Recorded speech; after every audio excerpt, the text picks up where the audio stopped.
దేవుని యొక్క మహా ఉన్నతమైన కృపలో వర్ధిల్లుతున్న మీ అందరికి కూడా ప్రభువైన యేసుక్రీస్తు వారి యొక్క శుభనామంలో నేను వందనస్తున్నై ఉన్నాను. మీ యొక్క ప్రేమ, మీ యొక్క సహకారము, మీ యొక్క ప్రోత్సాహం బట్టి అన్నిటికీ మించి అంత్యదినాల్లో జరగబోయేటువంటి అనేక విషయాలు తెలుసుకోవాలి అనేటువంటి మీ యొక్క ఆసక్తిని బట్టి నేను దేవుని ఎంతైనా సరే గణపరచబోతున్నే ఉన్నాను.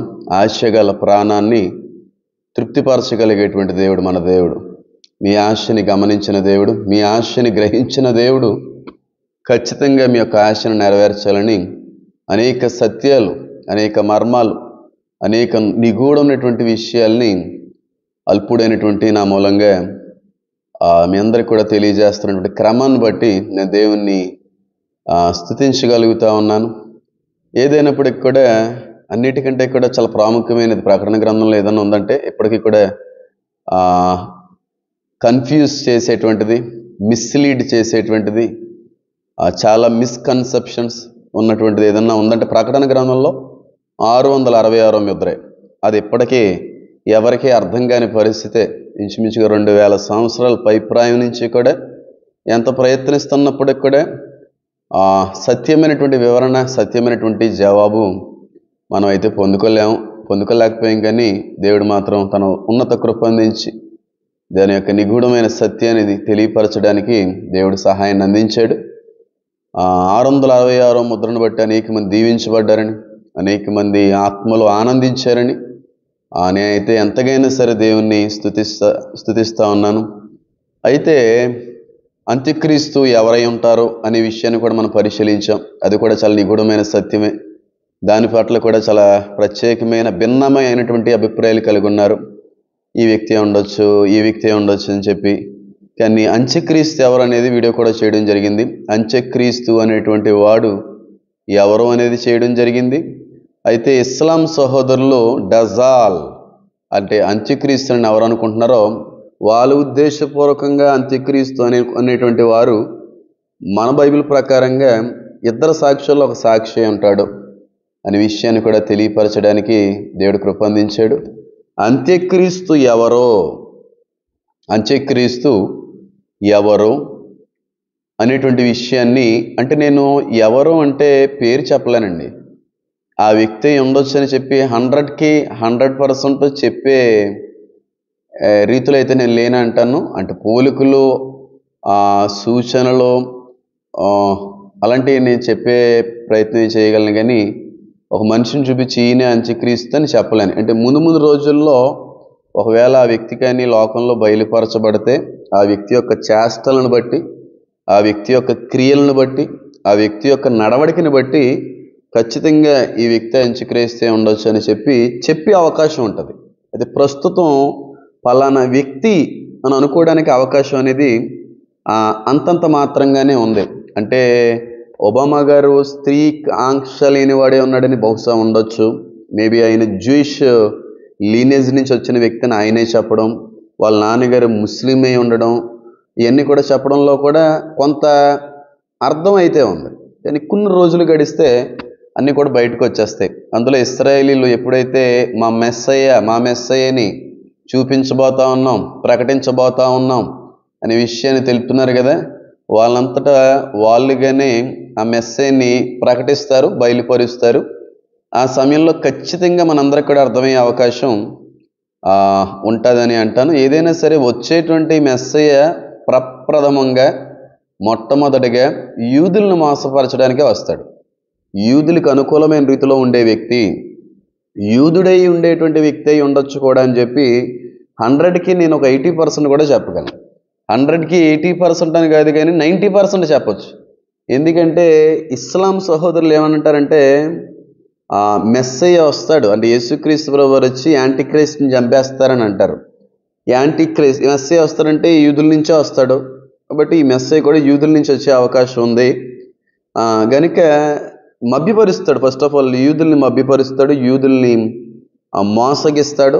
యూదుల మధ్యన, యూదుల యొక్క చుట్టుపక్కల ఉన్నటువంటి ప్రాంగణ దేశాల మధ్యన ఉన్న కాన్ఫ్లిక్ట్ని, ఆ యుద్ధాల్ని, ఆ సమస్యలను పరిష్కరించి చక్కటి శాంతిని, ఆ సమాధానాన్ని, ఒప్పందాన్ని శాంతి ఒప్పందాన్ని తీసుకుని వస్తాడు. ఫస్ట్ 3.5 years కూడా పీస్ డీల్ ఉంటుంది, శాంతిగా సమాధానంగా వెళ్తారు. ఇంకా 3.5 years, మొదటి 3.5 years ఇంకా పూర్తవుతుంది అనేటువంటి సమయానికి ఆ వ్యక్తిని చంపేస్తారు. నెక్స్ట్ 3.5 years నుంచి ఆయన క్యారెక్టర్ మారుతుంది. ఫస్ట్ 3.5 yearsలో ఉన్న క్యారెక్టర్ తర్వాత 3.5 yearsలో ఉన్న క్యారెక్టర్కి సంబంధం ఉండదు. ఉగ్ర రూపాన్ని దాల్చే క్యారెక్టర్ సెకండ్ హాఫ్లో, అంటే ఇంటర్వెల్ తర్వాత వస్తుంది అన్నమాట. అయితే చంపడం తర్వాత జరిగేటువంటి పరిణామాలు అంటే చచ్చిపోయిన తర్వాత సాతాను లేపుతాడు, మనిషిగా చచ్చిపోతాడు, సాతాను మూలంగా బతుకుతాడు. అంటే ఈవిల్ స్పిరిట్ ద్వారాగా ఆయన బ్రతుకుతాడు కనుక ఆయన పూర్తిగా సాతానులో ఇమిడిపోయి ఉంటాడు. సాతానుకి ఇంకా పూర్తిగా ఆయన దేహము, ఆయన యొక్క ఆత్మ అంతా కూడా ఇంకా పూర్తిగా సమర్పించుకున్నటువంటి పరిస్థితుల్లో కనబడుతుంటాయి. 90% అయితే మాత్రం యూదుడై ఉంటాడు యాంటీ క్రైస్తు. అయితే బైబిల్ ఈ వ్యక్తిని పోల్చిన విధానాన్ని బట్టి నాకు చాలా ఆశ్చర్యం వేస్తూ ఉంటుందండి. ఇంచుమించుగా ఈ 13వ అధ్యాయం లెక్కలేనన్ని సార్లు చదవడం అయితే జరిగింది, కానీ ఎప్పటికైనా ఎంత చదువుతున్నా సరే కొత్త విషయం ఏదో ఒకటి తెలుసుకోగలుగుతూ ఉంటాం దేవుడి మూలంగా. అయితే యాంటీ క్రైస్ట్ యొక్క స్వరూపాన్ని దేవుడు మరి ప్రకటన గ్రంథంలో జంతువులతో పోల్చి చూపడాన్ని ఆయన ఇష్టపడ్డాడు. మీరు గమనిస్తే 13 ఫస్ట్ హాఫ్ నుంచి కూడా, ఫస్ట్ వర్స్ నుంచి కూడా యాంటీ క్రైస్ట్ యొక్క ద్వితీయ ప్రవేశంలో ఆయన యొక్క క్యారెక్టర్ ఎలా ఉంటుంది, ఆయన యొక్క పోలికలు ఎలా ఉంటాయి, ఆయన యొక్క క్వాలిటీ, ఆయన అన్నీ కూడా చాలా స్పష్టమైన రీతిలో తెలియపరిచేటువంటి ప్రయత్నం దేవుడు చేశాడు. చాలా జంతువుల్ని పోల్చి చూపించేటువంటి ప్రయత్నం దేవుడు చేశాడు. దానియేలుకు కూడా దర్శనంలో చాలా రకాలైన జంతువులు అన్నీ కూడా కనబడ్డాయి. దానికి దీనికి చాలా సంబంధం ఉందనుకోండి. అంటే దానియేలులోకి నేను వెళ్ళాలనే ప్రయత్నం చేయట్లేదు, ఎందుకంటే చాలామంది పండితులు, చాలామంది ప్రకటన గ్రంథం మీద ధ్యానాలు జరిపించిన వారు కూడా ఈ రెండింటిని కంపేర్ చేసి మాట్లాడుతూ ఉంటారు. నేను దాంట్లోకి అయితే వెళ్ళను, కానీ అంటే దానికి దీనికి సంబంధం లేదని అనట్లేదు, కానీ కేవలం 13వ అధ్యాయంలో ఉన్నటువంటి ఆ పోలికలను మాత్రమే నేను పరిశీలించాలనే ఆలోచన అయితే కలిగి ఉన్నాను. యాంటీ క్రైస్ట్ ఎవరో, యాంటీ క్రైస్ట్ యొక్క క్వాలిటీస్ ఏ విధంగా ఉంటాయి, యాంటీ క్రైస్ట్కి సపోర్ట్ చేసేటువంటి దేశాలు ఏమున్నాయి, ఆ సపోర్ట్ చేసే దేశాల్లో మన భారతదేశం ఉందా లేదా అనే అనేక విషయాలు ఈ వీడియో చివరి వరకు చూసినట్టయితే నీకు అర్థమవుతుంది. ఏదైనప్పుడు కూడా మనం కానీ చూసినట్టయితే 13వ అధ్యాయము మొదటి వచనం నుంచి కానీ మనం చదివితే ఆయన నెక్స్ట్ 3.5 yearsలో, సెకండ్ 3.5 yearsలో మళ్ళీ ఇశ్రాయేలు భాగంలోకి అడుగుపెట్టే ప్రయత్నం చేస్తూ ఉన్నాడు. అడుగు పెట్టేటువంటి ప్రయత్నంలో, లేకపోతే రెండోసారి మరణాన్ని గెలిచి తిరిగి లేచిన తర్వాత, ఇంక ఒక మాటలో చెప్పాలంటే అండి, యేసుక్రీస్తు ప్రభువు లాగే చేస్తాడు. ఇంకా అంటే ఇస్లాం సహోదరులందరూ కూడా నమ్మేది అదే కదా, మెస్సీ అంటే వచ్చేది యేసు అని చెప్పి, ఏషా అని చెప్పి వాళ్ళు నమ్ముతూ ఉంటారు. ఏసైలాగే చేస్తాడు, ఏసైలాగే. ఏసై 3 years 4 months పరిచయం చేశారు, అంటే సుమారుగా 3.5 సంవత్సరాలు ఆయన పరిచయం చేశారు. చాలా స్పీడ్గా చేసుకుంటూ వెళ్ళిపోయాడు. ఈయన కూడా ఫస్ట్ 3.5 years కూడా యేసులాగా పరిచయం చేస్తాడు, శాంతిగా సమాధానంగా. ఇంక యేసు నేనే అన్న ఫీలింగ్ అందరికి కూడా కలిగజేస్తాడు. 3.5 yearsలో చనిపోతాడు. సేమ్ యేసులో చేయాలనుకుంటాడు. నెక్స్ట్ 3.5 yearsలో అప్పుడు ఉగ్రరూపం బయటపడదు. అవి మహాశ్రమలై భూపునాదులు వేసిన సమయం మొదలు ఈ క్షణం వరకు కూడా అట్టి శ్రమలు రాలేదు. అంత బహుభయంకరమైన శ్రమలు లాస్ట్ హాఫ్లో కనబడుతూ ఉంటాయి. అయితే రెండోసారి చనిపోయి తిరిగి లేచిన తర్వాత, సాతాను మూలంగా బ్రతికిన తర్వాత ఆయన ఇశ్రాయేల్ భూభాగంలోకి అడుగు పెడతాడు. ఎలా అడుగు పెడతాడు అనేది కూడా చాలా క్లియర్గా బైబిల్ సెలవిస్తుంది. బై ఫ్లైట్ కాదు, it's not by a bus, లేకపోతే ఒక బైక్ కాదు, ఒక వెహికల్ కాదు, క్లియర్గా సముద్ర మార్గం నుంచి ఆ బీస్ట్ వస్తుంది. అంటే ఒక షిప్ మీద ఆయన వచ్చే అవకాశం ఖచ్చితంగా ఉంది. ఖచ్చితంగా చచ్చి బతికిన తర్వాత యాంటీ క్రైస్ట్ తిరిగి ఇస్రాయేల్లో అడుగుపెట్టేది మాత్రం రోడ్డు మార్గం అయితే కాదు, సీ మార్గంలో, సముద్ర మార్గంలో వస్తాడు.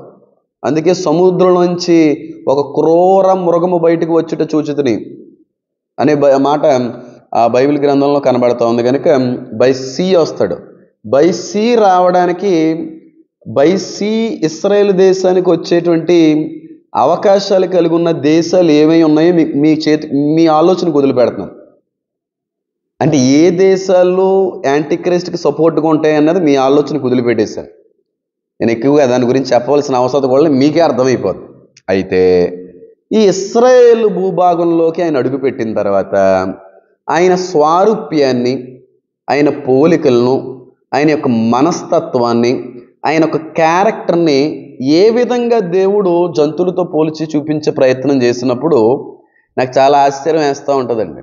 నేను చాలా చాలా చాలా ఆశ్చర్యపడతా ఉంటాను. ఎంత అద్భుతమైన రీతిలో దేవుడు మానవులతో మాట్లాడడానికి చక్కటి పోలికల్ని దేవుడు ఉపయోగించుకున్నాడని చెప్పి నాకైతే చాలా ఆశ్చర్యం వేస్తూ ఉంటుంది. అయితే నేను చదువుతున్నాను, ఒకసారి చూడండి. మరియు 10 కొమ్ములను 7 తలలను గల యొక్క క్రూర ముఖము సముద్రములో నుండి పైకి వచ్చుట చూచితిని. దాని కొమ్ముల మీద 10 కిరీటములను, దాని తలల మీద దేవదూషణకరమైన పేర్లును ఉన్నవి. నేను చూచిన మృగము చిరతపులిని పోలి ఉన్నది. ఫస్ట్ ఫ్యూచర్ లేకపోతే ఫస్ట్ పోలిక చిరతపులిని పోలి ఉన్నాడు. రెండో పోలిక దాని పాదాలు ఎలుగుబంటి పాదముల వంటివి. మూడవది దాని నోరు సింహపు నోరు వంటిది. దానికి ఆ ఘటసర్పము తన బలమును, తన సింహాసనమును, గొప్ప అధికారము కూడా ఇచ్చాడు. ఘటసర్పం అనగా సాతాను, ఘటసర్పం అనగా సాతాను, క్రూర మృగము అనగా యాంటీ క్రైస్ట్. మూడవదిగా వస్తున్నాడు చూడండి, చిన్న మృగం మళ్ళీ భూమి మీదలోంచి వస్తున్నాడు, భూమి నుంచి వస్తున్నాడు. ఫస్ట్ ఈయన సముద్రం నుంచి వచ్చాడు, చిన్న కొమ్ములు కలిగి ఉన్నవాడు, ఆయన అబద్ధ ప్రవక్త. అయితే దేవుడు ఇక్కడ ఆ వ్యక్తిని 3 జీవుల్ని పోల్చి చూపే ప్రయత్నిస్తున్నాడు. ఫస్ట్గా చీతాన్ని, చిరుతుపుల్ని పోల్చాడు. రెండవదిగా ఎలుగుబంటిని పోల్చాడు. మూడవదిగా సింహాన్ని పోల్చే ఆలోచన దేవుడు కలిగి ఉన్నాడు. ఈ 3 కూడా క్రూయల్ యానిమల్స్, అంటే క్రూరమైనటువంటి జీవుల, అందులో సందేహం లేదు. చాలా క్రూర మృగాలయ్యి, డొమెస్టిక్ యానిమల్స్ అయితే కాదు, సాధు జంతువులు అయితే కాదు, చిరతపులైనా ఎలుగుబంటి అయినా సింహం అయినా సరే చాలా క్రూర సంబంధమైన మృగాలు. ఇక జాలి అని, దయ అని, కరుణ అనేది లేదు. ఎలాంటి జంతువు దొరికినా సరే చీల్చి చెండాడే గుణము ఈ 3 జంతువులకి కూడా ఉన్నాయి. ఎంత ఈ 3 జంతువులు క్రూర మృగములైనప్పటికీ కూడా, ఎంత గొప్ప పేరుగాంచిన లేకపోతే శక్తి కలిగినటువంటి మనిషి అయినా లేకపోతే జీవైనా ఏదో ఒక తక్కువ, ఏదో ఒక లోటు అనేది దేవుడు పెట్టాడు. అది మనిషిలో కావచ్చు, సింహంలో కావచ్చు, చిరతపుల్లో కావచ్చు, ఎలుగుబంటిలో కావచ్చు, ఏనుగులో కావచ్చు, అన్నిటిలో కూడా దేవుడు అన్ని ఇచ్చాడు. ఒక వెలుతు, ఒక తక్కువ అనేటువంటి దాన్ని పెట్టాడు. ఎందుకంటే గర్వించకూడదనా లేకపోతే మరి ఇతర కారణాలు. ఎందుకు ఈ మాట నేను చెప్పాల్సి వస్తుందంటే, ఫస్ట్ ఆఫ్ ఆల్ చీత, చిరుతుపలి వరల్డ్స్ ఫాస్టెస్ట్ రన్నింగ్ యానిమల్. ఇది భూమి మీద అతి వేగంగా పరిగెత్తేటువంటి జంతువు ఏదన్నా ఉందంటే చిరతపులే. అందులో సందేహం ఏమైనా ఉందా? మీరు గూగుల్ చేసినా సరే మీకు అర్థమైపోతుంది. చాలా వేగంగా పరిగెడుతుంది. ఇంకా మామూలు స్పీడ్ అయితే దాన్ని కాదు, చాలా రిడిక్యులస్ స్పీడ్లో అతి వేగవంతమైన రీతిలో చిరతపులి పరిగెడుతూ ఉంటుంది. అయితే బుల్లెట్ ట్రైన్తో సమానంగా పరిగెడుతుంది ఇంచుమించుగా. అంత వేగవంతమైనటువంటి చిరుతుపుల్లో ఏమన్నా తక్కువ ఉందా అంటే దానికి బాడీ తక్కువ. సెకండ్లీ దానికి జా లైన్ చాలా వీక్గా ఉంటుంది. అంటే ఇక్కడ కండబలం తక్కువ, అంటే దానికి బైట్ ఫోర్స్ చాలా తక్కువ ఉంటుంది. బైట్ ఫోర్స్ తక్కువ ఉంటుంది. సింహాలతో, పులులతో పోలిస్తే బైట్ ఫోర్స్ తక్కువ ఉంటుంది. చిన్న ముఖం ఉంటుంది, కానీ వేగం చాలా ఎక్కువ ఉంది. అందులో లోటు ఏముంది చిరతపుల్లో అంటే బైట్ ఫోర్స్ తక్కువ ఉంది, సెకండ్లీ వెయిట్ తక్కువ ఉంది. అలాగే ఇప్పుడు మన రెండవ పోలిక దేవుడు చూపించింది ఎలుగుబంటి. ఎలుగుబంటి పాదాలను పోల్చాడు దేవుడు. ఎలుగుబంటికి హెవీ వెయిట్ ఉంటుంది, చాలా పవర్ ఉంటుంది వాటి పాస్లో, లేకపోతే వాటి పాదాల్లో. దేన్నైనా సరే చీల్చి చెండాడుతుంది ఎలుగుబంటి. సింహం కంటే కూడా, పులి కంటే కూడా చాలా డేంజరు. సింహం నోటితో ఆ మాంసాన్ని పెకలేస్తుంది. బట్ ఈ ఎలుగుబంటి ఆ టైప్ కాదు. ఉన్న పలంగా 2 చేతులతో చీల్చేయగలిగే శక్తి, బలము, వెయిట్ అన్నీ ఉంటాయి ఎలుగుబంటికి. కానీ దాంట్లో తక్కువైంది ఏదైనా ఉందంటే స్పీడ్గా పరిగెట్టలేదు. చిరతపూలు అంత స్పీడ్గా పరిగెట్టలేదు, సింహం అంత స్పీడ్గా పరిగెట్టలేదు, లేకపోతే ఆ పులి అంత స్పీడ్గా పరిగెట్టలేదు. కానీ ఎండ్యూరెన్స్ కానీ స్ట్రెంగ్త్ కానీ చాలా ఎక్కువ ఉంది. అన్నీ ఉన్నాయి.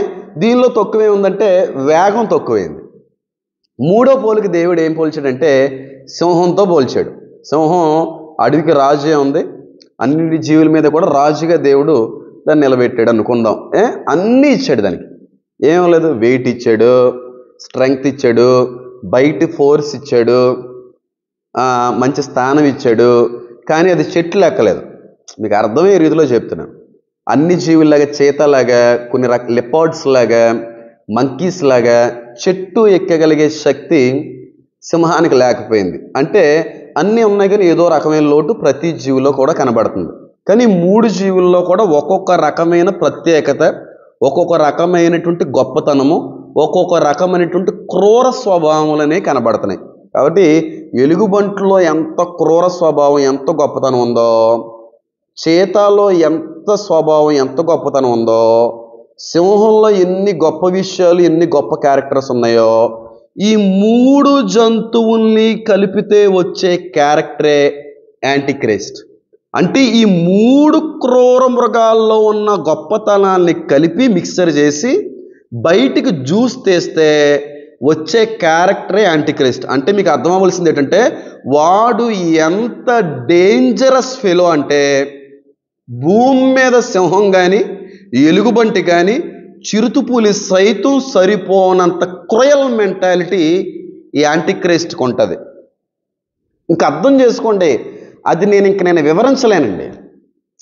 వివరించలేనంత క్రూయాలిటీ, వివరించలేనంత కఠినత, వివరించలేనంత భయంకరమైన స్వభావం ఈ యాంటీక్రైస్ట్లో ఉంటుంది. అంటే ఈ 3 క్రూర జంతువుల్ని కలిపితే వచ్చే ఒకే ఒక క్యారెక్టర్ యాంటీక్రైస్టు. దీన్ని బట్టి మనం అర్థం చేసుకోవాల్సింది, దేవుడు చెప్పాలనుకున్న విషయం ఏంటంటే చాలా క్రూయలిష్ ఫెలో అయిన, చాలా క్రూయల్ మెంటాలిటీ. అయితే ఇది మాత్రమేనా దేవుడు మనకు తెలియజేసే ప్రయత్నం చేశాడంటే ఎంత మాత్రమో కాదు. దీని నుంచి నేర్చుకోవడానికి చాలా సమయం. నేను కేవలం ఈ ఒక్క టాపిక్కే 4.5 గంటలు ప్రసంగించాను, ఈ ఒక్క టాపిక్. కాబట్టి చాలా నేర్చుకోవచ్చు, కానీ సమయం తక్కువ ఉంది కనుక మీకు అర్థమయ్యే రీతిలో చెప్పే విషయాలు మాత్రం, అవసరమైన విషయాలు మాత్రం చెప్తాం. ఫస్ట్ ఆఫ్ ఆల్ ఈ 3 జంతువుల్ని దేవుడు పోల్చి చెప్పడంలో ఉన్న ఉద్దేశం ఏంటంటే such a worst and dangerous fellow ఈ యాంటీక్రైస్ట్. ఈ అంత్యక్రీస్తు అన్నాడు చాలా dangerous fellow. First of all మనకు అర్థం అవ్వాల్సింది. అయితే మొదటగా దేవుడు పోల్చినటువంటి జంతువు ఏదన్నా యాంటీక్రైస్ట్ ఉందంటే చిరతపులిని పోల్చాడు. చిరతపులిని పోల్చాడు. చిరతపులిని కాలుతోనో, చేత్తోనో, లేకపోతే ముక్కుతోనో, చిరతపులిన పోలిన ముఖంతోనో పోల్చలేదు. చిరతపులిని పోలిన అన్నాడంతే, అంతేకాని ఏ శరీర భాగంతోనే పోల్చలేదు. అంటే హోల్ బాడీ అంతా కూడా చిరతపులి పోలి ఉంటాడు ఆయన. అంటే అలా ఉంటాడని కాదు, ఆ క్యారెక్టర్ని పోలి ఉంటాడు. అంటే హోల్ బాడీ అంతా చిరతపులి.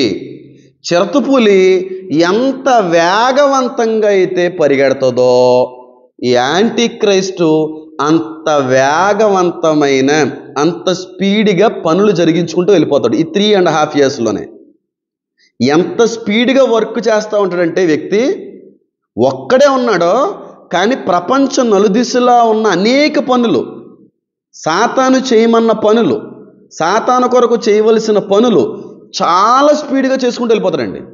యేసు 3.5 yearsలో ఎంత స్పీడ్గా చేసుకున్నాడో పని అంత స్పీడ్గా చేసి ప్రయత్నం చేస్తాడు. చిరతపుల్ని పోలి ఉన్న కారణం ఏంటంటే ఆయన వర్క్ అంత స్పీడ్గా ఉంటుంది, చాలా స్పీడ్గా ఉంటుంది ఆయన పని. చాలా స్పీడ్గా. ఫ్లావియస్ జోసఫస్ కూడా యేసుప్రభును ఉద్దేశించి అగ్నిగుండం వలె చాలా స్పీడ్గా ఉండేది ఆయన యొక్క నడక. ఆయన పరిచయం చాలా స్పీడ్గా ఉండేది. అంటే ఆయన కాపీ కొట్టాలన్నది కదా యాంటీక్రైస్ట్ యొక్క ఉద్దేశం. కాబట్టి ఈయన నడవడికి కావచ్చు, ఆయన వర్క్స్ కావచ్చు, ఆయన ఆలోచనలు కావచ్చు, ఆయన తలంపులు కావచ్చు, ఆయన చేసే పనులు కావచ్చు, చాలా వేగవంతంగా, ఇంక టైం లేదని ఉంది బైబిల్లో. సాతానికి తెలిసిపోయింది సమయం లేదని. కాబట్టి స్పీడ్గా చేయవలసిన పనులన్నీ కూడా చేసుకుని వెళ్ళిపోవడంలో ఇటు చాలా గనుడు, చాలా ప్రాముఖ్యమైనటువంటి వ్యక్తి. రెండోదిగా ఎలుగుబంటి పాదములు కలిగిన వాడే ఉన్నాడు. ఎలుగుబంటి పాదాలతో ఎందుకు దేవుడు యాంటీక్రైస్ట్ని పోల్చాడంటే, ఎలుగుబంటి పాదాల్లో చాలా కఠినతకో, చాలా స్ట్రెంగ్త్కి, చాలా బలానికి సాదృశ్యంగా ఉందండి ఆ పాదం. ఎందుకు ఇంకా బాగా అర్థమయ్యేలా చెప్తాను చూడండి. ఎలుగుబంటిలో బయట టెరిటరీస్ కానీ, బయట జీవుల యొక్క ప్రదేశాల్లో కానీ అడుగుపెట్టింది అనుకోండి, ఆ అడుగు పెట్టిన చోట ఉన్న జీవులన్నీ వెకేట్ చేయాలి, పారిపోయి వెళ్ళిపోవాలి అంతే. అది అడుగు పెట్టిందా ఇంకా అక్కడ సింహం ఉందా పులి ఉందా అని కాదు, చేసేయాలి. సింహంతో కూడా కలబడుతుంది, పులులతో కూడా ఇది యుద్ధం చేస్తుంది ఎలుగుబంటి. అడుగు పెట్టడం ఆలస్యం, వాసన చూస్తూ ఉంటుంది, యూరినేషన్ స్మెల్ చూస్తూ వచ్చేస్తూ ఉంటుంది. అది హ్యూమన్ స్మెల్ని కూడా చాలా స్పీడ్గా చూసే క్యారెక్టర్ ఈ బియర్కి, లేకపోతే ఎలుగుబంటికి ఉంది. కాబట్టి అడుగు, దాని పాదం అంటే అంత్యక్రీస్తు ఏ దేశంలో అడుగు పెట్టినా పని అయిపోయినట్టే. ఆయన అడుగు పెట్టాడా, ఇంక అడుగు పెట్టిన దేశాలన్నీ కూడా ఆయన కవిసం చేసుకున్నట్టే. ఇంకెవరో కాదనడానికి వీల్లేదు, ఇంకెవరో కుదరదనడానికి వీల్లేదు. అడుగు పెట్టడం ఆలస్యం, అడుగు పెట్టిన మరుక్షణమే ఆ దేశం మీద సమస్త అధికారాన్ని పొందుకోగలడు. ఇంకా అక్కడ ఉన్న శత్రువులందరూ కూడా పారిపోయే పరిస్థితిని తీసుకుని వస్తాడు. ఆ క్యారెక్టర్ని చూపిస్తూ ఉంది. స్ట్రెంగ్త్కి, ఎండ్యూరెన్స్కి, బలానికి, కఠినతకు కూడా చూపిస్తూ ఉంది. మూడవదిగా సింహాన్ని పోలినటువంటి ముఖము, నోరు అని ఉంది. సింహపు నోరు వంటిది. సింహపు నోరు అనేటువంటి దాన్ని ఎందుకు దేవుడు పోల్చి చూపడం అనేది యాంటీక్రైస్తు చెప్పాడంటే, సింహం యొక్క ఆ స్వరం అనొచ్చు, లేకపోతే అది గాండ్రిస్తుంది కదండి, రోర్ చేస్తుంది కదా, గాండ్రించడమే కదా దాని అర్థం. రోర్ చేసినప్పుడు చుట్టుపక్కల ఉన్న నక్కలు కావచ్చు, హైనాస్ కావచ్చు, జంకలు కావచ్చు, యాంటిలోప్స్ కావచ్చు, ఏ జంతువులు ఉన్నా, చివరికి పులి ఉన్నా, సింహము గాండ్రించిందంటే పారిపోవాలి, ఇంకా అక్కడ ఉండడానికి వీల్లేదు. అది ఎప్పుడో కానీ గాండ్రించదో, అది ఎప్పుడో కూడా 18 hours పడుకుంటుంది. అది ఒకవేళ నిద్ర లేచి బయటకు వచ్చి నోరు తెరిచింది అంటే ఇంకా చుట్టుపక్కల ఉన్నటువంటి ఏ జంతువు అయినా సరే పరారైపోవాలి. అంటే సింహపు నోరు వంటిది అంటే ఆయన స్వరం సింహంలా గాండ్రిస్తాడని కాదు, సచ్ ఏ పవర్ఫుల్ స్పీచ్ ఇస్తాడు ఆయన అద్భుతమైన స్పీచర్. ఆయన మాట్లాడితే ఎవరన్నా ఒప్పుకోవాల్సిందే. ఆయన నోటిలో నుంచి వచ్చే మాట ఎవరైనా సరే తలదించాల్సిందే, ఒప్పాల్సిందే. సచ్ ఏ పవర్ఫుల్ స్పీకర్ అయినా, అంత అద్భుతమైనటువంటి వాక్చాతుర్యం కలిగిన వాడు, ఎలాంటి వాడినైనా సరే పడగొట్టగలిగేటువంటి వాక్చాతుర్యం ఆ వ్యక్తికి ఉంది. ఆయన అంత పవర్ఫుల్ స్పీకరు. ఆయన మాట్లాడుతుంటేనే ప్రజలు ఉద్యమంలోకి నడిపించబడతారు. ఆయన మాట్లాడుతుంటేనే ఎలాంటి వాడైనా సరే ఆయనకు సపోర్ట్ చేసేవాడిగా మారిపోతాడు. ఆయన మాటలో అంత పవర్ ఉంది. సింహపు స్వరములో, సింహపు గాండ్రింతలో ఎంత పవర్ అయితే ఉందో, ఆయన నోటి మాటకు అంత పవర్ ఉంది. ఆయన నోటిలో నుంచి వచ్చిన మాటని ఏ ఒక్కడో కాదనలేడు. ఫస్ట్ ఆఫ్ ఆల్ మీరు అర్థం చేసుకోవాలి, సచ్ ఏ పవర్ఫుల్ స్పీకర్ అయినా ఏ దేశంలో అడుగుపెట్టినా నోటి మాటతో వాళ్ళని పడగొడతాడు, నోటి మాటతో దక్కించుకుంటాడు, నోటి మాటతో ఆ దేశాన్ని స్వతంత్రించుకుంటాడు. కేవలం నోరే ఆయనకి ప్రధానమైన ఆయుధం అంటాను. అంత అద్భుతమైనటువంటి నోరు కలిగిన వాడు. అలాగని చెప్పి ఇది కేవలం స్పీకర్కి మాత్రమే అద్భుతమైన మాట తీరు కలిగిన వాడు మాత్రమే అని అనుకోవడానికి వెళ్ళే, కానీ ఆయన నోరు తెరిచాడా, ఒక వ్యక్తి మీద ఆయన సీరియస్ అయ్యాడా, ఒక వ్యక్తి మీద ఆయన గాండ్రించాడా, చచ్చాడే. ఎవరిని మృంగుదమా అని గర్జించు సింహం తిరుగుతున్నట్టుగా ఏ సింహం నోరు తెరిచిందా, ఈ వ్యక్తికి ఎవరైనా సరే తిరగబడ్డారా, అయిపోయాడే, చీల్చి చెండాడు అసలు. ఎందుకంటే సింహం చాలా పవర్ఫుల్, పవర్ కలిగింది, దాని బైట్ ఫోర్స్ చాలా బలంగా ఉంటుంది. కాబట్టి ఈ 3 క్వాలిటీస్ నుంచి యాంటీ క్రైస్ట్ యొక్క క్యారెక్టర్ ఏంటో మీకు అర్థమైంది. అయితే ఇక్కడ మీరు గమనించవలసిన విషయం ఏంటంటే, ఈ 3 క్యారెక్టర్స్ అంటే ఈ 3 క్యారెక్టర్స్తో పాటుగా ఆయనకి ఎన్ని తలలు ఉన్నాయి, ఆ తలల మీద ఎన్ని కొమ్ములు ఉన్నాయి, ఆ తలల మీద ఎన్ని కిరీటాలు ఉన్నాయి అనేది ఖచ్చితంగా గమనించాలండి. గమనిస్తే ఏ దేశాలు ఆయనకి సపోర్ట్ చేస్తాయో, మన భారతదేశం అనేటువంటిది ఆయనకి సపోర్టివ్గా ఉంటుందా లేదా అనే విషయాలన్నీ కూడా మనకు అర్థమవుతుంది. అయితే ఫస్ట్ భాగాన్ని కానీ మనం చూస్తే క్లియర్గా లేఖనం సెలవిస్తున్నాయి. మరియు 10 కొమ్ములను 7 తలలను గల ఒక క్రూర మృగము సముద్రంలో నుండి వచ్చుట చూచితిని. దాని కొమ్ముల మీద 10 కిరీటములను, దాని తలల మీద దేవదూషణకరమైన పేర్లను ఉండెను. ఆయనకి ఎన్ని తలలు ఉన్నాయంటే 7 తలలు ఉన్నాయి. ఎన్ని కొమ్ములు ఉన్నాయి అంటే చెప్పండి చాలా క్లియర్గా. దాని కొమ్ముల మీద 10 కిరీటములు, దాని తలల మీద దేవదూషణకరమైన పేర్లను ఉండెను. క్లియర్గా లేఖనం సెలవిస్తున్నాయి. 10 కొమ్ములు ఉన్నాయి, 7 తలలు ఉన్నాయి. దాని కొమ్ముల మీద 10 కిరీటాలు, దాని తలల మీద దేవదూషణకరమైన పేర్లు ఉన్నాయి. అయితే ఆయనకి ఎన్ని తలలు ఉన్నాయంటే 7 తలలు ఉన్నాయి. 7 తలలు ఉన్నాయి.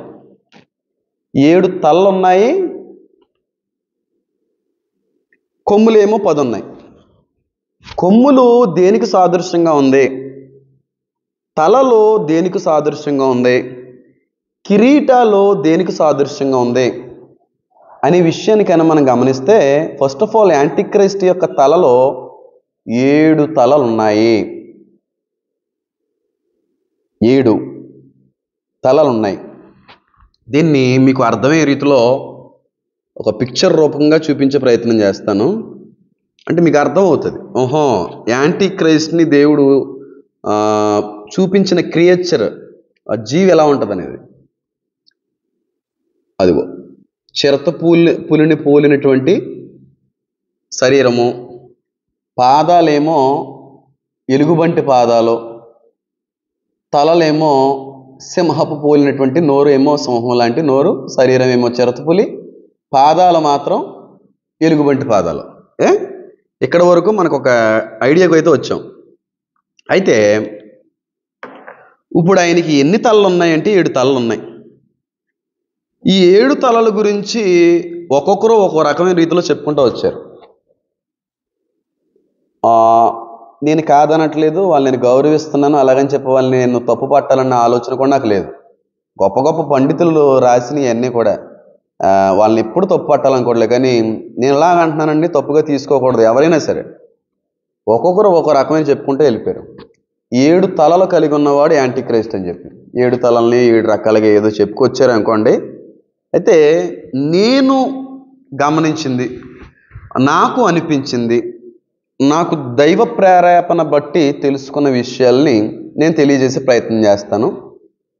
7 తలలు అనగా 7 దేశాలు. 7 దేశాలు 7 దేశాలు కూడా ఈ యాంటీక్రైస్ట్కి తలల్లాంటి దేశాలు, తల ఉన్న దేశాలు. దేవుడు కూడా నిన్ను తలగానే ఉంచుతాడు తప్ప తోకగా ఉంచడు. అంటే మెయిన్ ఈయనకి యాంటీక్రైస్ట్కి సపోర్టివ్ అండ్ తల లాంటి దేశాలు, హెడ్ లాంటి దేశాలు. అంటే ఒక మాటలో చెప్పాలంటే ప్రాణం లాంటి దేశాలండి, మెయిన్ దేశాలండి. ఈ 7 దేశాలు కూడా ఈయనకు అనుకూలమైన దేశాలు, తలల్లాంటి దేశాలు. ఇంక తిరిగిలేదు. ఇందులో మనం వెళ్తేనే కానీ విజయం రాదు. ఈ దేశాన్ని మార్చాలి, ఈ దేశాన్ని మన వైపుగా తిప్పుకోవాలి, ఈ దేశ ప్రజలను లోబరుచుకోవాలి అనడానికి వీల్లేదు. ఎందుకంటే ఆల్రెడీ ఈ 7 తలలో కూడా ఈయనకి తలగా ఉన్న దేశాలు, ప్రాణం లాంటి గుండెకాయ లాంటి దేశంలో మాటలే చెప్పాలంటే గుండెకాయ అన్నమాట. 7 దేశాల్లో 7 గుండెకాయలు ఉన్నాయి ఆయనకి. తల లాంటి దేశాలు, మెయిన్ దేశాలు, సపోర్టివ్ దేశాలు. ఎప్పటి నుంచి? తల అనేది ఎప్పుడు వస్తుంది? మధ్యలో వస్తుందా? కొమ్మన్నా మధ్యలో వస్తుంది, కానీ తల పుట్టుక నుంచే వస్తుంది. కొమ్ములు అనేవి వయసు పెరిగే కొలది వస్తాయండి, అవునా కదా? పుట్టుక నుంచి వచ్చేస్తాయి కొమ్ములు. మేకకైనా గొర్రెకైనా ఏ జీవికైనా పుట్టడంతోనే ఏ కొమ్ము ఏ జీవికి రాదు. తలలు మాత్రం పుట్టడంతోనే ఉంటాయి, కానీ కాలక్రమేణా వయసు పెరిగే కొలది కొమ్ములు అనేవి వస్తాయి. అయితే ఈ తలలో పుట్టిన దగ్గర నుంచి కూడా ఇస్లామిక్ దేశాలే. ఈ దేశాలు పుట్టినయే ఇస్లాంలో. ఈ దేశాలన్నీ కూడా సాతానికి గుండెకాయ లాంటి దేశాలు, యాంటీ క్రైస్ట్కి తల లాంటి దేశాలు. ఎవరో ఆ దేశాలు, ఏ దేశాలు అంటే మీకే వదిలిపెడుతున్నాను. ఇస్లామిక్ కంట్రీస్ అన్నీ కూడా ఏమీ ఉన్నాయో మీకు నేను ప్రత్యేకంగా చెప్పాలవసరం లేదు కదా. కానీ మరి దేవుడు స్పెసిఫిక్గా 7 దేశాలు అని రాశాడంటే గుండెకాయ లాంటి పుట్టుక ఇస్లాంలో ఉన్న దేశాలు ఏమై ఉన్నాయో ఖచ్చితంగా మనం పరిశీలించాలి. ఇంకా బాగా అర్థమయ్యేలా చెప్తాను చూడండి. మనకు ప్రకటన గ్రంథం 6వ అధ్యాయంలో 4 గుర్రాలు కనబడతాయండి. ఆ 4 గుర్రాల్లో కూడా శ్రమలకి మొదట బోర ఊదినప్పుడు వచ్చే గుర్రాలు 2, 3 అలా కనబడుతూ ఉంటాయి. అంటే భూమి మీదకి వచ్చే శ్రమలు, కరువు, యుద్ధాలు, శాంతి, చావు, మరణం, వీటన్నిటి గురించి కూడా వాటిని పోలి చెప్తూ ఉంటారు. నేను తప్పు పట్టట్లేదు, మళ్ళీ చెప్తున్నాను. నేను ఎవరిని తప్పు పట్టలేదు. అంటే దాని గురించి మాత్రం అనుకోకండి, చాలా రకాలుగా అర్థాన్ని ఇస్తూ ఉంటుంది. ఆ గుర్రాల యొక్క రంగులు ఏమేమి ఉన్నాయి చెప్పండి. First of all white, black, red and pale colour కదండి. White, red, black and pale colour. Pale అంటే బూడిద రంగు అని తెలుగులో. బూడిద రంగు కాదండి, పేలిష్ కలర్ అంటే గ్రీన్ కలర్ అన్నమాట. గ్రీన్ కలర్ అంటే ఈ 4 గుర్రాల్లో వైట్ ఉంది, రెడ్ ఉంది, బ్లాక్ ఉంది, గ్రీన్ ఉంది. 4 రంగులు కలిగిన గుర్రాలు ఉన్నాయి. 4 హార్సెస్, 4 కలర్స్ ఉన్నాయి. ఇవన్నీ కూడా శ్రమలకు, కరువులకి, యుద్ధాలకి, మరణానికి, సమాధానానికి ఇలా పోల్చి చెప్పడం అనేది చాలామంది చేశారు. నేను తప్పు పట్టట్లేదు. అయితే నేను చెప్పవలసిన విషయం ఏంటంటే ఈ 4 రంగులు కలిగి ఉన్నటువంటి ఈ గుర్రాలకి లేదంటే ఈ తలలకి 7 తలలకి సంబంధం ఉందంటానండి. అంటే ఈ 4 గుర్రాలకి సంబంధించిన రంగులు గుండెకాయ లాంటి 7 ఇస్లామిక్ కంట్రీస్కి సంబంధం ఉంది. ఈ 4 గుర్రాలని యాంటీ క్రైస్ట్కి గుండె లాంటి, తలకాయ లాంటి తలల్ని పోల్చి చూస్తే ఏ దేశాలు యాంటీ క్రైస్ట్కి తలల్లాంటి, గుండెకాయ లాంటి దేశాల్లో అర్థమైపోద్ది. ఇంకా బాగా అర్థమయ్యేలా చెప్తాను. ప్రపంచంలో దేశాలు ఉన్నాయి కదా, ఒక్కొక్క దేశము ఒక్కొక్క రకమైన ఫ్లాగ్ని వాళ్ళు ఏర్పరచుకున్నారు. మనకి ఆరెంజ్ మన ఇండియన్ ఫ్లాగ్, గ్రీన్, వైట్, మధ్యలో చక్రము కదా, ఈ 4 రంగులు కలిగినాయి. అలాగా ఒక్కొక్క దేశం ఒక రకమైన ఫ్లాగ్ని వాళ్ళు ఏర్పరచుకున్నారు, కాదని అనట్లేదు. అయితే ఈ ఫ్లాగ్లో ఒక దేశానికి సంబంధించిన ఫ్లాగ్ కలర్స్ కానీ, జెండాకి సంబంధించిన కలర్స్ కానీ మనం పరిశీలిస్తే కొన్ని దేశాల్లో ఈ ప్రకటన గ్రంథం 6వ అధ్యాయంలో ఏ గుర్రాలు ఏ రంగులో ఉన్నాయో ఆ రంగులతో కూడినటువంటి ఫ్లాగ్స్ మాత్రమే కొన్ని దేశాలు ఉన్నాయి. అంటే వాళ్ళ ఫ్లాగ్లో వైట్ ఉంది, రెడ్ ఉంది, బ్లాక్ ఉంది, గ్రీన్ ఉంది. ఈ 4 కలర్స్ ఉన్న ఫ్లాగ్స్ ప్రపంచంలో ఏమేమి ఉన్నాయి? White, red, black, green. ఈ 4 కలర్స్ కూడా ఉన్న ఫ్లాగ్స్, ఉన్న జెండాలు ప్రపంచంలో ఏమేమి ఉన్నాయి అంటే మొట్టమొదటగా ఇశ్రాయేలుకి అతి సమీపస్తుడుగా దగ్గర ప్రాంతానికి సంబంధించిన పాలస్తీనీలు ఉన్నారు. ఉన్నారు లేదా? పాలస్తీన్ యొక్క దేశం యొక్క ఫ్లాగ్ని నేను నీకు చూపిస్తాను చూడండి. పాలస్తీన్ దేశం యొక్క ఫ్లాగ్ని నేను చూపించే ప్రయత్నం చేస్తాను. పాలస్తీన్, ఇప్పుడు పాలస్తీన్లకి ఇస్రాయేల్కి కదా కాన్ఫ్లిక్టు, అల్లక్సా మాస్క్ గురించి ఇద్దరికే కదా కొట్టుకుంటున్నారు ఇద్దరు కూడా. పాలస్తీన్లకి ఇస్రాయేల్కి పడట్లేదు కదా. పాలస్తీనీల యొక్క ఫ్లాగ్ ఏ కలర్లో ఉంటుంది? ఏ కలర్స్ ఉంటాయి? పాలస్తీన్ ఫ్లాగ్ ఇది. అందులో ఇందాక చెప్పినటువంటి ఆ 4 గుర్రాల యొక్క రంగులు ఉన్నాయా? White, red, black, green. అంటే యాంటీ క్రైస్ట్కి సపోర్ట్ చేసే ఒక దేశం చెప్పండి. పాలస్తీన్ అనే దేశం 100కి 100% కూడా పుట్టుక ఇస్లామిక్ కంట్రీ. రెండవది 100కి 100% కూడా యాంటీ క్రైస్ట్కి సపోర్ట్ చేసే దేశం. మరి ఏ 4 కలర్లు ఉన్న ఇంకో దేశం ఏది ఉందంటే ఇస్రాయేల్కి సమీపంగా ఉన్నటువంటి దేశమే యోర్దాన్. ఈ యోర్దాన్ ఫ్లాగ్ కూడా ఒకే రకంగా black, white, red, black, green. అంటే యోర్దాను కూడా పుట్టుక ఇస్లామిక్ లోనే వాళ్ళు కొనసాగారు. రెండవది 100కి 100% కూడా యాంటీ క్రైస్ట్కి సపోర్ట్ చేసేటువంటి దేశం. మూడవ దేశం సుడాన్ అండి. సుడాన్ అనేటువంటి దేశం ఫ్లాగ్లో కూడా ఈ 4 రంగులు ఉంటాయి, white, red, black and green. ఈ సుడాన్ ఫ్లాగ్ ఇది. అంటే ఈ దేశం కూడా ఇస్లామిక్ కంట్రీయే. సెకండ్లీ 100% కూడా యాంటీ క్రైస్ట్కి సపోర్ట్ చేసే దేశం ఇది. అంటే 3 దేశాలు ఇప్పుడు చెప్పాను, పాలస్తీను, యోర్దాను, సుడాన్. ఇంకొకటి సిరియా గురించి చెప్పక్కర్లేదు కదా. సిరియాలో ఏ దళాలు ఉన్నాయో ఎలాంటియో మీకు అందరికి కూడా తెలుసు. సిరియా ఫ్లాగ్లో కూడా 4 రంగులు ఉంటాయి, white, red, black and green. అంటే సిరియా కూడా ఇస్లామిక్ కంట్రీయే. సెకండ్లీ సిరియా 100కి 100% కూడా 100% యాంటీ క్రైస్ట్కి సపోర్ట్ చేసే కంట్రీ. ఎన్ని అయినాయి? మొత్తం 4 అయినాయి. ఐదోది ఇరాక్ యొక్క ఫ్లాగ్ చూస్తే మనకు అర్థమవుతుంది చూడండి. ఇరాక్ యొక్క ఫ్లాగ్ చూపిస్తాను చూడండి.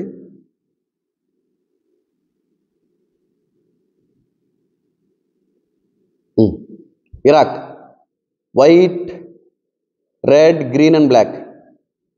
కాబట్టి ఇరాక్ కూడా 100% కూడా ఇస్లామిక్ కంట్రీయే. ఇప్పుడు ఎన్ని చెప్పాను? మొత్తం పాలస్తీన్ చెప్పాను, యోర్దాన్ చెప్పాను, సుడాన్ చెప్పాను, ఇరాక్ చెప్పాను. లిబియా అనే దేశ ఫ్లాగ్ చూడండి, white, black, red, black and green. అంటే లిబియా కూడా ముస్లిం కంట్రీయే, యాంటీ క్రైస్ట్కి 100% కూడా సపోర్టివ్ కంట్రీ. మొత్తం ఎన్ని అయినాయి అంటే 5 అయినాయి. 6థది Afghanistan flag white, red, black and green. 100% Islamic country, Muslim భావజాలం నుంచి వచ్చిన కంట్రీ. సెకండ్లీ 100% యాంటీ క్రైస్ట్కి సపోర్ట్ చేసే కంట్రీ. లాస్ట్ అండ్ ఫైనల్గా కువైట్, యుఏఈ. ఈ 2 ఫ్లాగ్స్ కూడా ఒకటే కనబడుద్ది. ఇది కువైట్ ఫ్లాగ్ అంటే అరబ్ దేశాలు చెప్పాను కదా. Kuwait flag white, red, black and green. మీకు అర్థమైపోవాలి కువైట్ ఏ మతానికి సంబంధించినటువంటి దేశమో నేను మీకు ప్రత్యేకంగా చెప్పక్కర్లేదు. యుఏఈ కూడా సేమ్ అదే కలర్ ఉంటుంది. అంటే 7 కంట్రీస్ ఉన్నాయి. ఈ 7 కంట్రీస్ 7 తలలు ఉన్నాయి. గుండెకాయ లాంటి దేశాలు సాతానికి. పూర్తిగా ఆ 7 దేశాలని 7 తలల్ని కూడా ఆది నుంచి కూడా వాడికి సపోర్టివ్గా పెంచి పోషించుకున్నాడు. అది మనకు అర్థమైన విషయమే. అందులో మనం ఈ 4 గుర్రాల యొక్క రంగుల్ని పోల్చి చూపితే 100% ఇస్లామిక్ కంట్రీసు గుర్రాల యొక్క రంగులు, వాళ్ళ యొక్క ఫ్లాగ్స్ మనకు కంపేర్ చేస్తే మనకు అర్థమైపోద్ది ఎవరు ఆది నుంచి కూడా యాంటీ క్రైస్ట్కి సపోర్ట్గా ఉంటారండి. అర్థమైందా మీకు? తలలో అర్థమైంది కదా. అయితే ఇక్కడ ఇంకొకటి, ఇప్పుడు ఎవరు ఫస్ట్ నుంచి సపోర్టివ్గా ఉంటారు అనేది మనం తెలుసుకున్నాం. ఇస్లామిక్ కంట్రీస్లో ఈ కలర్లు ఉన్నాయన్నీ కూడా ఫస్ట్ సపోర్టివ్గా ఉంటాయి. 100% కూడా వాళ్ళకి సంబంధించిన వాళ్ళే. ఇస్లాంకి సంబంధించిన వాళ్ళు ఇస్లాంకి సపోర్ట్ చేయకపోతే, అల్లాహకు సపోర్ట్ చేయకపోతే మీకు నాకు చేస్తారా కదా. అందుకే యాంటీ క్రైస్ట్ ఎవరి సంబంధి కూడా మన 666లో కూడా చెప్పాను, అల్లాహ్ గురించి కూడా చెప్పాను. ఎవరు క్రీస్తు విరోధో చాలా క్లియర్గా చెప్పడం జరిగింది. కాబట్టి మీకు అర్థమైపోవాలి వాటికన్నీ కూడా. అయితే ఇక్కడ 7 తలలో ఆది నుంచి ఉన్న సాతాని గుండెకెళ్ళటి దేశాల గురించి మాట్లాడుకున్నాం. తర్వాత ఇక్కడ 10 కొమ్ములు ఉన్నాయంట. ఆ 10 కొమ్ముల మీద 10 కిరీటాలు ఉన్నాయని ఉంది 13 మొదటి వచనంలో. తలల గురించి మాట్లాడుకున్నాం. 7 తలల మీద 10 కొమ్ములు ఉన్నాయి. ఈ 10 కొమ్ములు కూడా, కొమ్ముల మీద కూడా 10 కిరీటాలు ఉన్నాయి. అంటే యాంటీ క్రైస్ట్ వచ్చిన తర్వాత సుమారుగా 10 దేశాల మీద జయాన్ని పొందుకుంటాడు. కిరీటం అనేది ఎందుకు ఉపయోగించబడుతుందంటే, ఏ దేశం మీదకైనా సరే ఒక రాజు వెళ్ళి ఆ రాజును ఓడించి ఆ దేశాన్ని కైవసం చేసుకున్న తర్వాత ఆ కిరీటాన్ని వాళ్ళు పొందుకుంటారు. ఇక్కడ కిరీటం దేనికి సాదృశ్యంగా ఉందంటే, ఈ యాంటీ క్రైస్టు ఏ దేశాలనైతే గెలిచాడో, ఏ దేశాల మీద అయితే అధికారం పొందుకున్నాడో, ఏ దేశాల మీద అయితే కిరీటాన్ని అధికారాన్ని సంపాదించుకున్నాడో, ఒక 10 దేశాల మీద బలవంతంగానో లేకపోతే నోటి వాక్చాతుర్యం మూలంగానో శాంతిగా మాట్లాడుతానో ఒక 10 ఇస్లాంకి సంబంధించని లేకపోతే కొంతమంది ఉన్నటువంటి దేశాలు సపోర్ట్గా మారిపోతాయి. అంటే ఆ 10 దేశాల మీద వీడు అధికారం పొందుకుంటాడు. చాలాసార్లు పెద్దలు ఉంటారు కదా, ఏట్రా కొమ్ములు వస్తున్నాయి, ఎవరిని చూసి ఆ కొమ్ములు అంటారు కదా. అంటే వీడికి ఆ కొమ్ములు సపోర్ట్ అన్నమాట. తలలేమో ఫస్ట్ నుంచి ఇస్లామిక్ కంట్రీసే, కొమ్ములు మాత్రం సపోర్టివ్ కంట్రీస్. మధ్యలో కొమ్ములు వచ్చినాయి వీడికి. ఆ సపోర్ట్ ఎలా వచ్చింది? మాటను బట్ట లేకపోతే గొడవలను బట్ట యుద్ధం చేసా ఏదో రకంగా ఒక 10 దేశాలు మాత్రం ఇస్లాంకి సంబంధించిన దేశాలు కాని వాటిని వీడి వైపు లాగేసుకుంటాడు. దాని మీద అధికారం వాడు సంపాదిస్తాడు. దాని మీద ఆ దేశం మీద 10 దేశాల మీద వీడి కిరీటాలు ఉంటాయి. అందుకే చాలా క్లియర్గా రాయబడినటువంటి మాట ఏంటంటే, దాని తలల మీద కూడా దేవదూషణకరమైన పేర్లు ఉన్నాయన్నాడు. కొమ్ముల మీద ఉన్నాయని అనలేదు. చూడండి మీరు, 7 తలల మీద దేవదూషణకరమైన పేర్లు. అంటే 7 దేశాలు, 7 ఇస్లామిక్ కంట్రీస్, 7 దేశాలు కూడా ఒకటే అంటది, అల్లా ఈజ్ ద ఓన్లీ గాడ్ అని.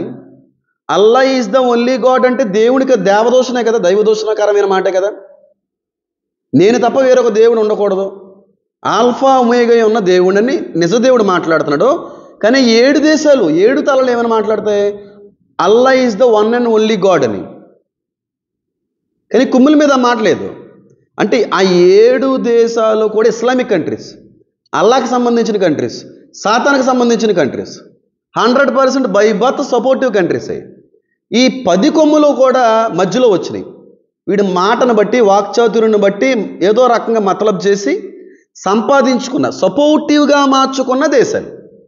మరి సపోర్టివ్గా మార్చుకున్న దేశాల్లో మన దేశం ఉందా లేదా అనేది నేను చెప్పకూడదు. అంటే యాంటీ క్రైస్ట్కి సపోర్ట్ చేసేటువంటి ఈ 10 కొమ్ముల్లో లేకపోతే 10 కొమ్ముల మీద ఆయన సంపాదించిన కిరీటాలు ఉన్నాయి కదా చాలా క్లియర్గా.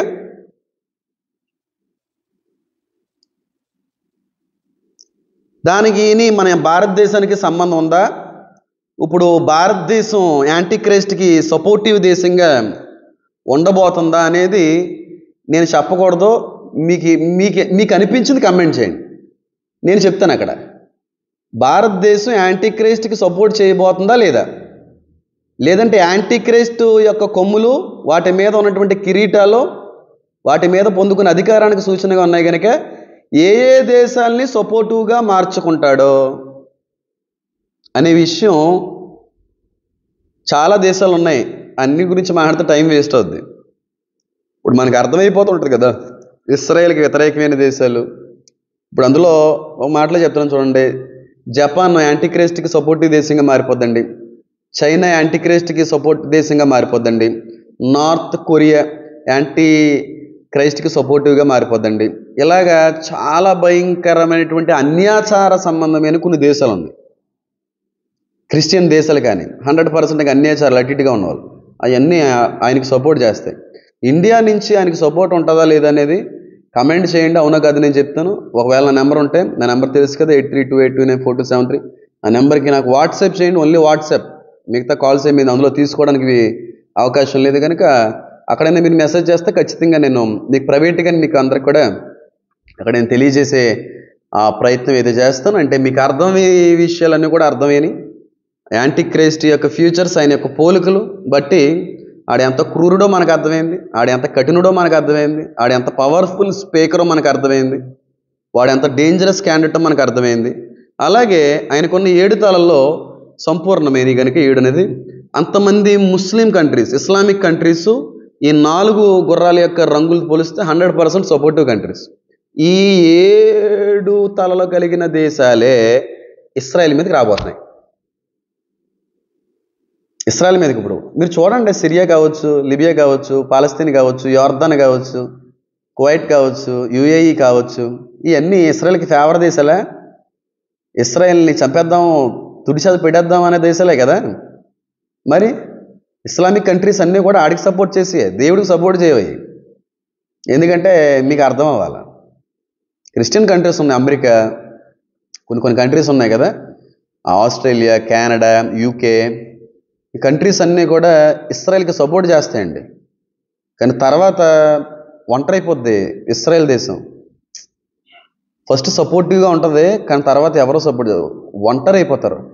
ఆ ఒంటరి అయిపోయి అందరూ చేతులు వదిలిపెట్టేసిన తర్వాతే ఏడుస్తారు, మొరపెడతారు, తండ్రి దేవా మమ్మల్ని క్షమించు, యేసయ్యా మమ్మల్ని జ్ఞాపకం చేసుకో అన్నప్పుడు దిగుతాడు బాసు. ఎవరో యోధా గోత్రపు సింహము. ఎక్కడ? అర్మగిద్దోను అనే యుద్ధము జరుగుతుంది. తర్వాత వీడియోస్లో అర్మగిద్దోన్ అనే యుద్ధం ఎక్కడ జరుగుతుంది, ఆ యుద్ధంలో ఎవరెవరో పాల్గొంటారు, ఆ యుద్ధంలోకి వచ్చేటువంటి దేశాలు ఏమేమి ఉన్నాయి, ఆయన వచ్చిన తర్వాత చేసేటువంటి పని ఏంటి, ఇలాంటి అనేక విషయాలు నెక్స్ట్ వీడియోలో మీ అందరు కూడా తెలియజేసేటువంటి ప్రయత్నం చేస్తాను. అలాగే అబద్ధ ప్రవక్త 666 ముద్రని ప్రతిమ అనేది కూడా ఉంది. వాటి గురించి కూడా చాలా ప్రత్యేకమైన సపరేట్ వీడియోస్ అయితే నేను చేయడానికి ఆశపడుతున్నాను. దయచేసి మీ నుంచి కోరుకునేది ఒకటే, నా కోసం ప్రార్థన చేయండి, నా కోసం ప్రార్థన చేయండి. మీ ప్రార్థనలే నన్ను ఇంతవరకు కూడా నిలబెట్టే కనుక మీ ప్రార్థనలు మాత్రమే కోరుతున్నాను. ప్రార్థించండి. ఇంకను కూడా అనేకమైన విషయాలు మీ అందరికి కూడా తెలియపరుస్తూ రాకడ కొరకు సిద్ధపరచాలన్న ఆలోచన దేవుడు నాకు కలిగజేస్తాడు. నా గొప్పతనం అయితే కదండి, నేను ఎక్కడ ట్రైనింగ్ అవ్వలేదు, నేను ఏ సేవకుడు వెనకాల కూడా తిరగలేదు, కానీ తెలియనటువంటి ఒక పిలుపు దేవుడి నుంచి పొందుకొని నాకే ఆశ్చర్యం వేస్తూ ఉంటుంది, నేనేనా అని చెప్పి. ప్రకటన గ్రంథం అంటారా, చిన్నతనం నుంచి కూడా అత్యున్నతమైన ఆసక్తి కలిగిన గ్రంథాల్లో అదొక గ్రంథం. మంచి జ్ఞానాన్ని దేవుడు అందించాడు. చాలా ప్రకటన గ్రంథం మీద బోల్డ్ ప్రసంగాలు చేశాను, చాలా ప్రసంగాలు చేశాను. అలాగే రాకడ గుర్తుల గురించి, అంత్యదినాల్లో సంభవించేటువంటి వాటి గురించి, యేసు రెండో రాకడకు సంబంధించిన వాటి మీద ఎక్కువగా నాకు దేవుడి జ్ఞానాన్ని ఇవ్వడం అనేది జరిగింది. మరి ఎందుకు అనేది నాకు ఇప్పుడైతే అర్థమవుతూ ఉంది కనుక చూసిన ప్రతి ఒక్కరు కూడా అనేక మందికి షేర్ చేయండి. అన్నిటికంటే ముందుగా లైక్ చేయండి. మీ యొక్క ప్రోత్సాహానికి, మీ యొక్క సహకారానికి నేను ఎప్పుడూ కూడా రుణస్తున్నే. దేవుడు మిమ్మును, మీ కుటుంబాలను, మీ పరిచయాలను కూడా దీవించును గాక.